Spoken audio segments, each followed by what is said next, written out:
My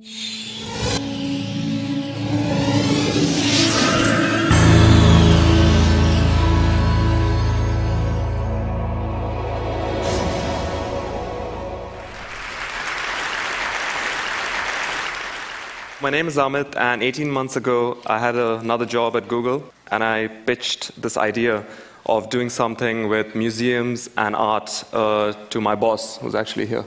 And she allowed me to do it. And it took 18 months, a lot of fun negotiations and stories I can tell you with 17 very interesting museums from 9 countries, but I'm going to focus on the demo.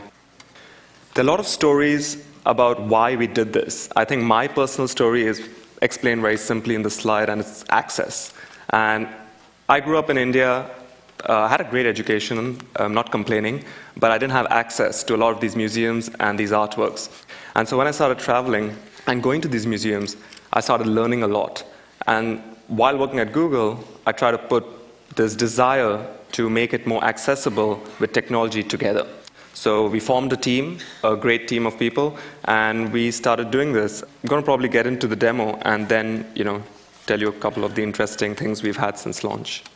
So simple, you come to googleartproject.com, you look around, all these museums here. You got the Uffizi, you got the MoMA, the Hermitage, the Rijks, the Van Gogh.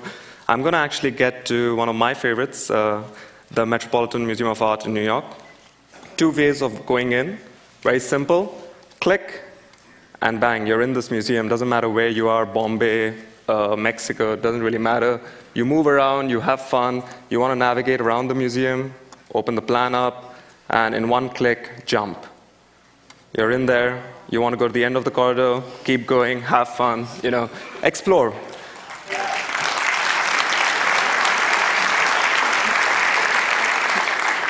Thanks, I haven't come to the best part. So now I'm in front of one of my favorite paintings, The Harvesters by Peter Bruegel at the Met. I see this plus sign. If the museum has given us the image, you click on it. Now this is one of the images, so this is all the metadata information for those of you who are truly interested in art. You can click this, but I'm going to click this off right now. And this is one of these images that we captured in what we call gigapixel technology. So this image, for example, has close to, I think, around 10 billion pixels. And I get a lot of people asking me, what do you get for 10 billion pixels? So I'm going to try and show you what you really get for 10 billion pixels. You can zoom around very simply. You see some fun stuff happening here. I love this guy. His expression is priceless. But then you really want to go deep. And so I started playing around, and I found something going on over here. And I was like, hold on, that sounds interesting. Went in, and I started noticing that these kids were actually beating something. I did a little research, spoke to a couple of my contacts at the Met, and I actually found out that this is a game called Skål, which involves beating a goose with a stick on Shrove Tuesday. And apparently it was quite popular. I don't know why they did it, but I learned something about it. Now, we're really deep in, you can really get the cracks. Now, just to give you some perspective, I'm going to zoom out so you really see what you get.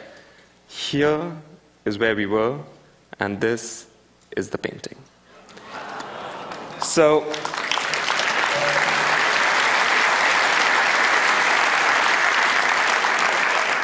the best is yet to come, so in a second. So now, let's just quickly jump into the MoMA, again in New York. So another one of my favorites, the Starry Night. Now, the example I showed you was all about finding details. But what if you want to see brushstrokes? And what if you want to see, how Van Gogh actually created this masterpiece? You zoom in, you really go in. I'm going to go to one of my favorite parts in this painting, and I'm really going to get to the cracks. This is the Starry Night. I think, never seen like this before. I'm going to show you my other favorite feature. There's a lot of other stuff here, but I don't have time. This is the real cool part. It's called collections. Any one of you, anybody, doesn't matter if you're rich, if you're poor, if you have, a fancy house, doesn't matter. You can go and create your own museum online, create your own collection across all these images. Very simply, you go in, and I've created this called the power of zoom. You can just zoom around. This is the ambassadors based in the National Gallery. You can annotate this stuff, send it to your friends, and really get a conversation going about what you're feeling when you go through these masterpieces. So I think in conclusion, for me, the main thing is that all the amazing stuff here does not really come from Google. It doesn't, in my opinion, even come from the museums. Probably shouldn't say that. it really comes from these artists. And that's been my humbling experience in this. I mean, I hope in this digital medium that we do justice to their artwork and represent it properly online. And the biggest question I get asked nowadays is, did you do this to replicate the experience of going to a museum? And the answer is no, it's to supplement the experience. And that's it. Thank you. Thank you.